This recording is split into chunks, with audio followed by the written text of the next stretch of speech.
Hey everybody. So, you know what happened last time. We left Emmy's house, and I'm eating an ice cream cone. You know, the whole recording's gonna be ruined from the start. I don't even care. I'm just gonna read and eat. It's actually a good ice cream cone. So I let out a long breath.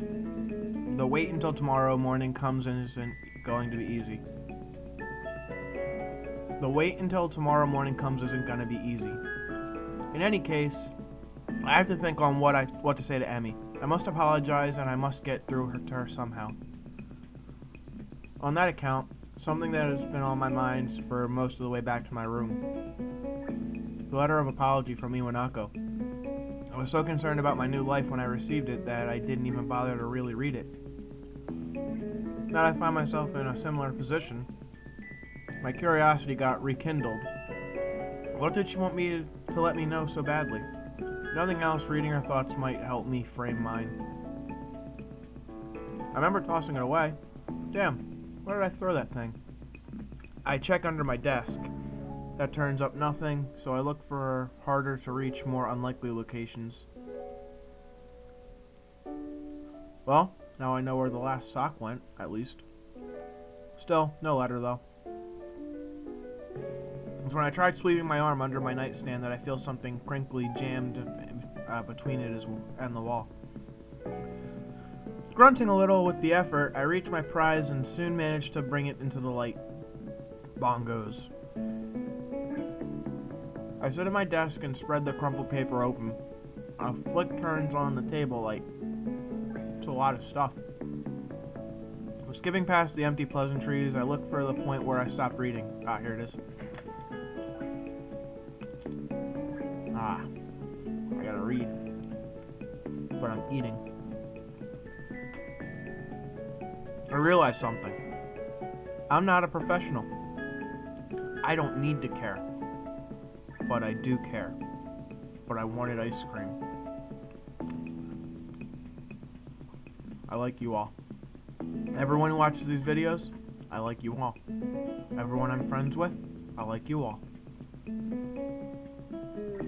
But I'm hungry. And just be thankful it's not chips. There are other things I want to say. I'm writing to you because I felt that there are things I should have said after the incident back in winter. I really regret that I wasn't able to say them in person, and I have no excuse for it. The truth is, the times when I visited you at the hospital made me worried about you. I am not talking about your health. You seem to become more distant and disheartened. It was natural after something like that happened, I'm sure. But somehow I got the feeling that you had given up on something back then. Happiness, maybe? Giving up on happiness. This sounds unpleasantly familiar. I wanted to somehow express my feelings, but the right words didn't come to me. I couldn't say anything to comfort you. I am really sorry for not being able to support you when it mattered the most, even though I like you so much. At least now, finally, I can be more honest. If I could go back to those quiet... Oh. That was a bad one. If I could go back to those quiet days in February and March, I'd tell you to not give up on yourself. That's what I would say. Maybe you wouldn't have drifted so far. Maybe away if I had... What? Oh, drifted so far away if I had just said something. I hope you managed to get back on your own feet. Now that the distance between us is also physical, it also feels more final somehow. I wonder if we will meet again. Perhaps it's for the best if we don't. Still, if you would like to correspond with me, by all means write me back. I'd very much like to hear about your new school and how you're doing. I wish you all the best. Sincerely, Iwanako.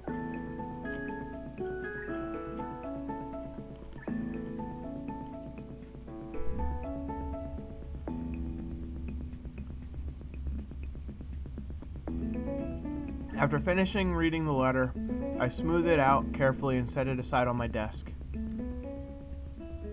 Letter-Ex-Machina.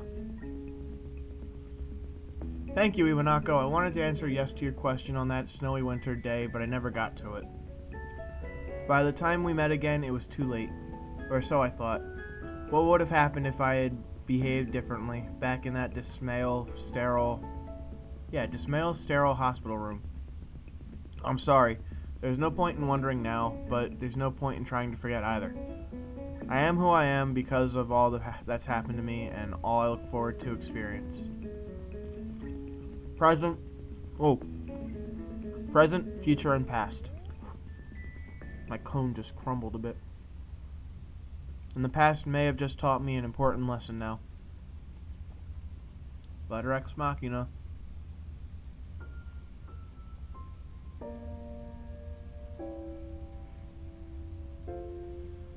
Oh, wow.